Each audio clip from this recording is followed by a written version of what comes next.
Hello दोस्तों, exam trigger में आपका फिर से एक बार स्वागत है।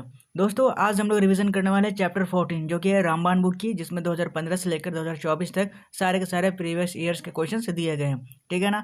ये रेलवे की है बुक और आज का शीर्षक है चैप्टर 24 अंतरिक्ष कार्यक्रम। ठीक है। पिछले वीडियो तक हमने चैप्टर 23 तक कंप्लीट कर चुके थे। ठीक है। आज ये अंतरिक्ष कार्यक्रम का चैप्टर करेंगे। तो चलिए शुरू करते हैं। उससे पहले अगर आप चैनल पर नए हो तो प्लीज़ चैनल को सब्सक्राइब कर बेल आइकन को प्रेस कर लो ताकि आने वाली वीडियोस के नोटिफिकेशन आप तक सबसे पहले पहुंचे। तो चैप्टर 24 में पॉइंट नंबर 1 क्या कहता है।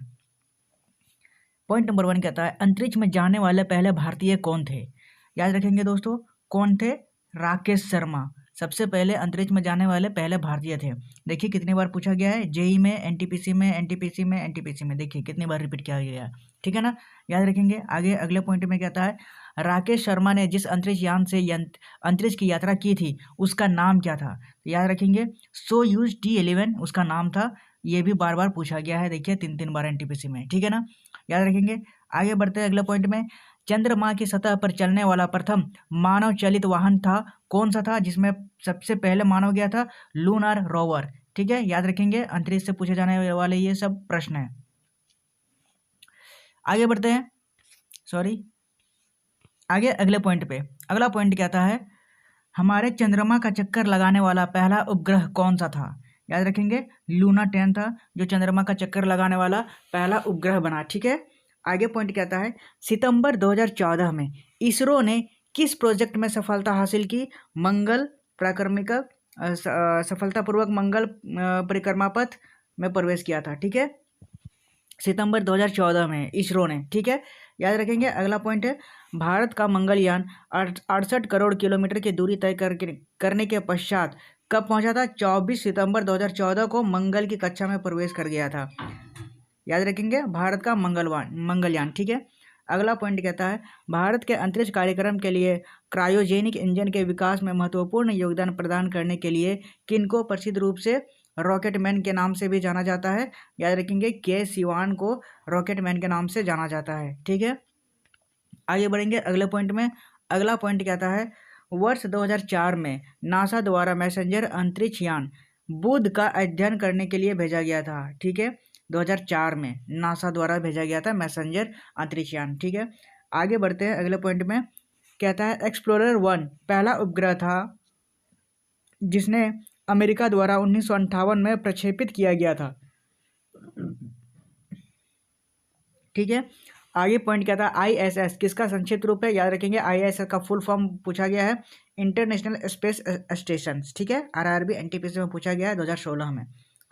आगे पॉइंट कहता है इन सेट उपग्रहों की श्रृंखला का प्रमुख उद्देश्य क्या सुविधा देना है। याद रखेंगे दूर दराज के क्षेत्रों के लिए टीवी का प्रसारण करना है इन सेट का। आगे है नील आर्मस्ट्रॉन्ग और एडविन एल्ड्रिन ने कब चंद्रमा पर पहला कदम रखा था। याद रखेंगे 20 जुलाई 1969 को ये चंद्रमा पर कदम रखने वाले पहले इंसान बने थे नील आर्मस्ट्रॉन्ग और एडविन एल्ड्रिन। ठीक है। आगे पॉइंट कहता है भारत का 100वां अंतरिक्ष यान अभियान कब शुरू किया गया था। याद रखेंगे सितंबर 2012 में शुरू किया गया था। ठीक है। एनटीपीसी में सारे के सारे क्वेश्चंस पूछे गए हैं। आगे अगले पॉइंट में जानेंगे क्या कहता है उस प्रथम समर्पित भारतीय खगोलीय मिशन का नाम क्या है जिसका लक्ष्य एक साथ एक्सरे, ऑप्टिकल और यूवी स्पेक्ट्रल बैंड में खगोलीय स्रोतों का अध्ययन करना है। याद रखेंगे उसका नाम है एस्ट्रोसैट। ठीक है। एनटीपीसी में पूछा गया है। आगे पढ़ेंगे।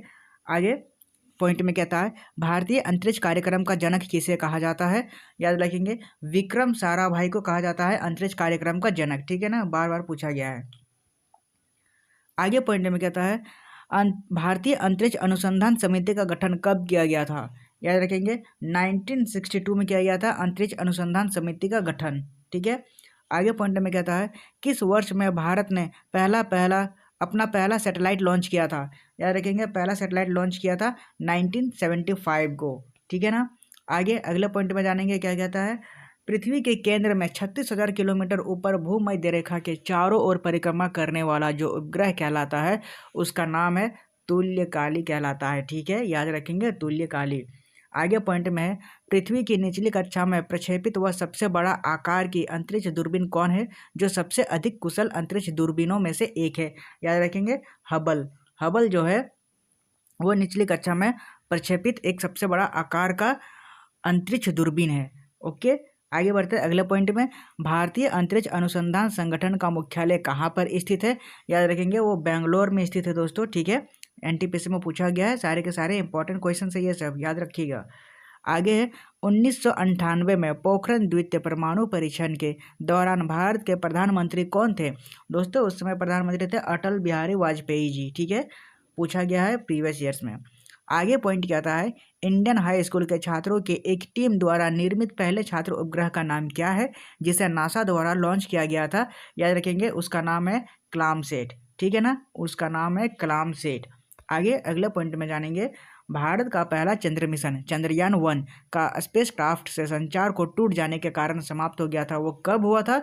याद रखेंगे 29 अगस्त 2009 को हुआ था, ठीक है ना, याद रखेंगे, जिस समय उसका कनेक्शन टूट गया था। आगे बोलेंगे INSAT-1B को कब प्रक्षेपित किया गया था? याद रखेंगे वो कब किया गया था? 1983 में, ठीक है ना, बार बार रिपीट किया गया है क्वेश्चन एनटीपीसी पे। आगे पॉइंट क्या आता है? इसरो ने अक्टूबर 2008 में भारत का पहला लूनार प्रोब का प्रक्षेपण किया था। उस समय इसरो का अध्यक्ष कौन था? याद रखेंगे उस समय था जी माधवन नायर थे, जो उस समय इसरो के अध्यक्ष थे, ठीक है ना, याद रखेंगे 2008 में। सारे के सारे इंपॉर्टेंट क्वेश्चन है ये सब। आगे बढ़ते हैं अगले पॉइंट में जानेंगे। ये रहा, कहता है तेजस नामक जो स्वदेशी LCA है फाइटर जेट का निर्माण किसने किया था? तो याद रखेंगे HAL यानी हिंदुस्तान एरोनॉटिक्स लिमिटेड ने उसका निर्माण किया था, ठीक है ना, याद रखेंगे सारे के सारे पॉइंट्स। पृथ्वी पर मौजूद ध्रुवीय बर्फ के आवरण के संकुचन की गहन निगरानी करने हेतु नासा द्वारा प्रक्षेपित उपग्रह का नाम क्या था? तो उसका नाम था आईसेट, जो कि है आईसेट द्वितीय जो था वो पृथ्वी पर मौजूद ध्रुवीय बर्फ के आवरण के संकुचित गहन निगरानी करने हेतु नासा द्वारा प्रक्षेपित उपग्रह का नाम है ये, ठीक है, ICESAT सेट, ठीक है। आगे पॉइंट क्या था? अंतर्राष्ट्रीय अंतरिक्ष स्टेशन पृथ्वी की सतह से कितनी ऊंचाई पर स्थित है? तो याद रखेंगे 400 किलोमीटर दूरी पर स्थित है, ठीक है ना, ऊंचाई पर। आगे है उपग्रह आधारित नेविगेशन प्रणाली जो गगन का पूर्ण रूप क्या है? गगन का यानी फुल फॉर्म पूछा गया है GPS, जैसे एडेड जियो ऑगमेंटेड नेविगेशन, ठीक है, याद रखेंगे एनटीपीसी में पूछा गया है। आगे जानेंगे प्रीवियस ईयर्स के कुछ क्वेश्चन है जो कि एनटीपीसी में पूछा गया है MCQs द्वारा, तो देख लेते हैं। क्वेश्चन नंबर 1 कहता है निम्नलिखित में से कौन सी नेविगेशन उपग्रह प्रणाली नहीं है? तो याद रखेंगे ऑप्शन नंबर बी MEO, ये नेविगेशन उपग्रह प्रणाली नहीं है। आगे क्वेश्चन नंबर 2 कहता है निम्नलिखित में से कौन सा स्थान भारतीय अंतरिक्ष कार्यक्रमों से संबंधित नहीं है? याद रखेंगे श्री पेरुबुदुर जो है ऑप्शन नंबर बी, वो अंतरिक्ष कार्यक्रमों से संबंधित नहीं है। आगे कहता है क्वेश्चन नंबर 3 निम्न में से किस वैज्ञानिक का भारत के नाभिकीय क्षेत्र में कोई भी योगदान नहीं है? याद रखेंगे ऑप्शन से ऑप्शन नंबर CN राव, इनका कोई भी योगदान नहीं है, ठीक है ना। आगे बढ़ते हैं क्वेश्चन नंबर 4। क्वेश्चन नंबर 4 कहता है निम्नलिखित में से कौन सी एक प्रक्षेपण वाहन तकनीक नहीं है? याद रखेंगे MSLV जो है ये एक प्रक्षेपण वाहन तकनीक नहीं है। आगे कहता है क्वेश्चन नंबर 5, कहता है वर्ष 1990 से लेकर 1994 तक शुक्र ग्रह की परिक्रमा करने के लिए इनमें से किस अंतरिक्ष यान का प्रयोग किया गया था? याद रखेंगे मंगलयान का प्रयोग किया गया था। मंगलयान मैगलन अंतरिक्ष यान, ठीक है, ऑप्शन नंबर ए मैगलन है ये, मैगलन अंतरिक्ष यान का प्रयोग किया गया था 1990 से लेकर 1994 तक, ठीक है। आगे बढ़ेंगे क्वेश्चन नंबर 6 की ओर। क्वेश्चन नंबर 6 कहता है निम्नलिखित में से कौन सी उपग्रह सुविधा अत्याधुनिक डेटा अधिग्रहण प्रणालियों से सुसज्जित है जो विभिन्न उपग्रहों से डेटा प्राप्त करती है? याद रखेंगे IMGEOS, ऑप्शन नंबर डी हमारा राइट आंसर हो जाएगा, IMGEOS, ठीक है। आगे क्वेश्चन नंबर 7 कहता है निम्नलिखित में से कौन सा उपग्रह भारत का पहले शैक्षिक उपग्रह के रूप में समर्पित किया गया है? याद रखेंगे GSAT-3 जो है वो सबसे पहले संक्षेपित किया गया है, ठीक है। आगे जानेंगे क्वेश्चन नंबर 8, सारे के सारे प्रीवियस ईयर्स के क्वेश्चन से, याद रखेंगे। क्वेश्चन नंबर 8 कहता है निम्न में से किसका संबंध भारतीय अंतरिक्ष कार्यक्रम से नहीं है? याद रखेंगे सत्येंद्र नाथ बोस, ये चारों ऑप्शंस में से इनका संबंध भारतीय अंतरिक्ष यान से नहीं है, ठीक है। आगे क्वेश्चन कहता है क्वेश्चन नंबर 9, निम्नलिखित में से कौन एक सुपरसोनिक क्रूज मिसाइल है? याद रखेंगे ब्रह्मोस का जो मिसाइल होता है वो सुपरसोनिक क्रूज मिसाइल है, ठीक है, याद रखेंगे। आगे क्वेश्चन नंबर 10 कहता है निम्नलिखित में से कौन सी भारत की उपग्रह आधारित संवर्धन प्रणाली है? तो याद रखेंगे वो गगनयान है। गगनयान भारत की उपग्रह आधारित संवर्धन प्रणाली है, ठीक है ना, गगन। अब आगे करेंगे क्विक रिमाइंडर, ठीक है, क्विक एग्जाम रिमाइंडर करेंगे जिसमें अंतरिक्ष से जुड़ी कुछ क्वेश्चंस और उसके डिटेल्स दिए गए हैं, ठीक है, पॉइंट वाइज। क्या कहता है पॉइंट नंबर 1 में, भारतीय अंतरिक्ष अनुसंधान संगठन जो इसरो होता है, इसरो की स्थापना कब हुई थी? तो याद रखेंगे 15 अगस्त 1969 को हुई थी। उसके संस्थापक थे डॉक्टर विक्रम साराभाई और ये इनका मुख्यालय कहाँ है? तो बेंगलोर कर्नाटक में है, ठीक है ना, याद रखेंगे। आगे महत्वपूर्ण मिशन और उसकी परियोजनाएं के बारे में जानेंगे, जैसे कि आर्यभट्ट मिशन जो भारत का एक पहला उपग्रह है, पूछा जाता है। 19 अप्रैल 1975 को लॉन्च किया गया था, ये भी पूछा जाता है, ठीक है ना, याद रखेंगे। अगला है मिशन रोहिणी श्रृंखला स्वदेशी लॉन्च व्हीकल द्वारा लॉन्च किया गया पहला उपग्रह है, ठीक है ना, व्हीकल द्वारा, याद रखेंगे। रोहिणी श्रृंखला और आर्यभट्ट दोनों के दोनों पूछे जाते हैं, ठीक है ना। आगे बढ़ते हैं। आगे एक मिशन है चंद्रयान 1 कब लॉन्च किया गया था? तो भारत का पहला चंद्र मिशन जो है वो 22 अक्टूबर 2008 को लॉन्च किया गया था। इसमें चंद्रमा पर पानी के अणुओं की खोज की थी, ठीक है ना, चंद्रयान 1। आगे है मंगलयान जो है भारत का पहला मंगल मिशन 5 नवंबर 2013 को लॉन्च किया गया था। इसे मार्स ऑर्बिटर मिशन यानी मॉम भी कहा जाता है, ठीक है ना, याद रखेंगे। आगे चंद्रयान 2 जो चंद्रमा पर उतरने का दूसरा प्रयास है, 22 जुलाई 2019 को लॉन्च किया गया था, ठीक है ना, चंद्रयान 2। आगे पॉइंट नंबर 3 में कहता है लॉन्च व्हीकल्स, कौन कौन से लॉन्च व्हीकल्स लॉन्च किया गया था, याद रखेंगे। जैसे कि PSLV polar satellite launch vehicle विभिन्न उपग्रहों के लिए सफल प्रक्षेपण यान है, 1993 में पहली बार लॉन्च किया गया था, ठीक है। अगला है GSLV, इसका फुल फॉर्म है जियो साइंक्रोनस सैटेलाइट लॉन्च व्हीकल, जो भारी उपग्रहों के लिए प्रक्षेपण यान है, 2001 में पहली बार लॉन्च किया गया था, ठीक है। आगे है GSLV MK3, ये GSLV का उन्नत संस्करण 2017 में पहली बार लॉन्च किया गया था, याद रखेंगे। आगे और भी कुछ इंपॉर्टेंट मिशन है उसके बारे में जानेंगे, जैसे कि जी सेट श्रृंखला होता है, ये संचार उपग्रह है, नैविक स्वदेशी नेविगेशन प्रणाली जो GPS के समान में है, और रीसेट श्रृंखला जो रडार इमेजिंग उपग्रह है, और इनसेट श्रृंखला जो मौसम और संचार उपग्रह के बारे में बताता है, ठीक है। आगे पॉइंट नंबर 5 कहता है अंतरिक्ष क्षेत्र में भारत की उपलब्धियां क्या क्या। विश्व की सबसे कम लागत वाली अंतरिक्ष यान मिशन मंगलयान मॉम होती है, जो सबसे सस्ती मंगल मिशन है, ठीक है। आगे है उपग्रह प्रक्षेपण की सफलता, PSLV C-37 मिशन ने एक साथ 104 उपग्रह लॉन्च कर विश्व रिकॉर्ड बनाया है, ठीक है ना।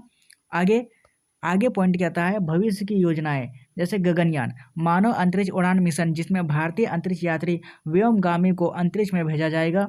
चंद्रयान 3 चंद्रमा पर लैंडर और रोवर मिशन चंद्रयान 2 की अगली कड़ी है, ठीक है ना, याद रखेंगे।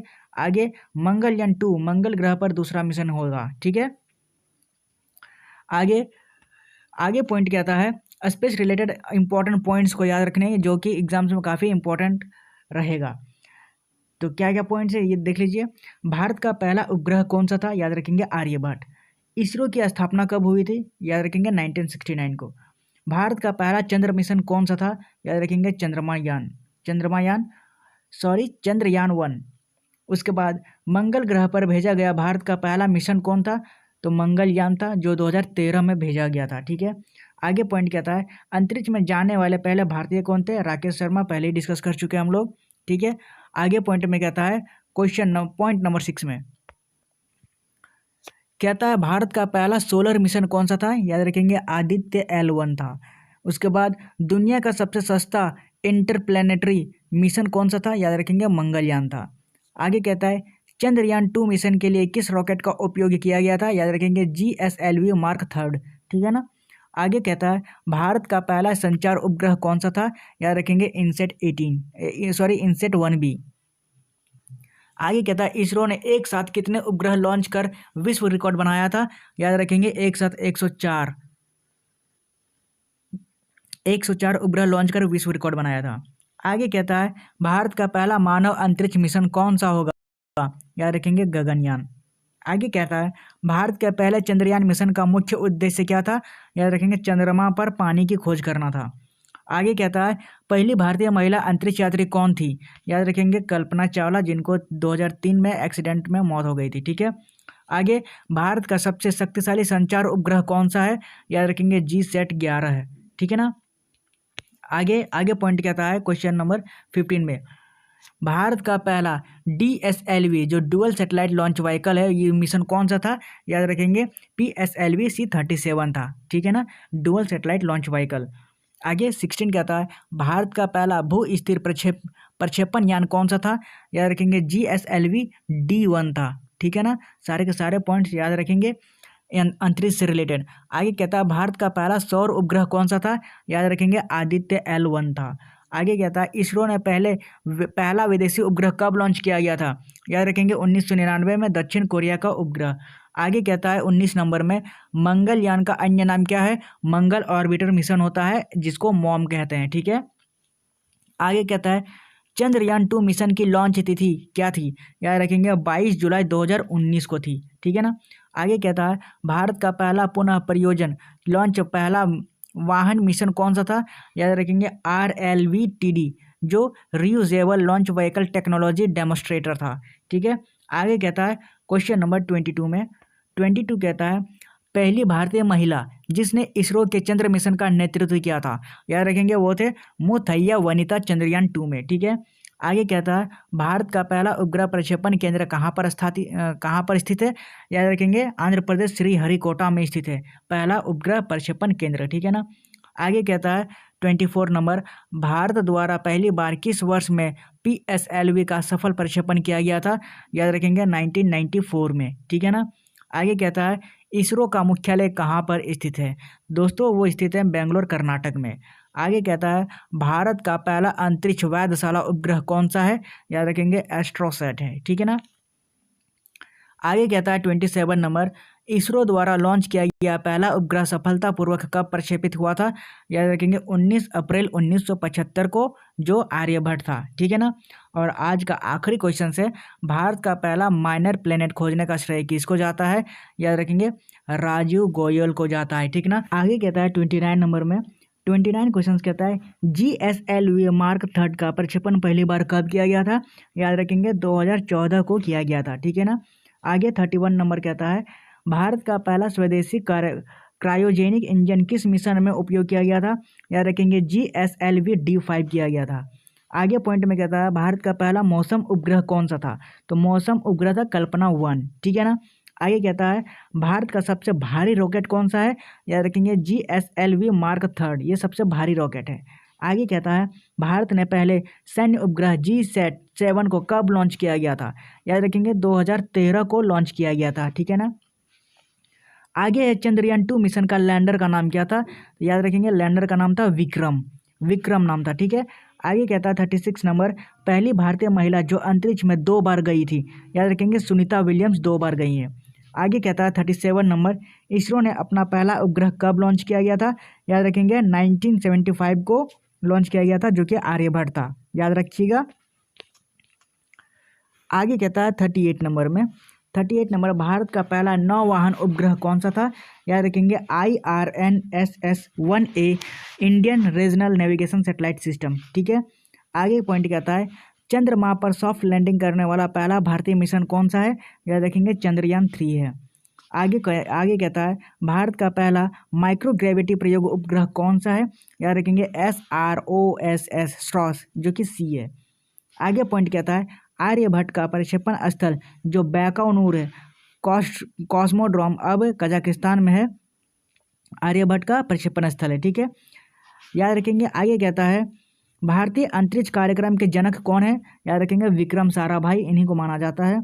आगे पॉइंट कहता है भारत में पहला रॉकेट लॉन्चिंग स्टेशन थुम्बा है, 1962 में लॉन्च किया गया था। थुम्बा से लॉन्च किया गया पहला रॉकेट है नाइक अपाचे, जो 1963 में लॉन्च किया गया है। ठीक है। आगे कहता है ISRO इसरो के पहले अध्यक्ष कौन बने थे? याद रखेंगे विक्रम साराभाई बने थे। ठीक है ना। आगे जानेंगे चंद्रयान 3 के बारे में, जो हाल ही में लॉन्च किया गया था।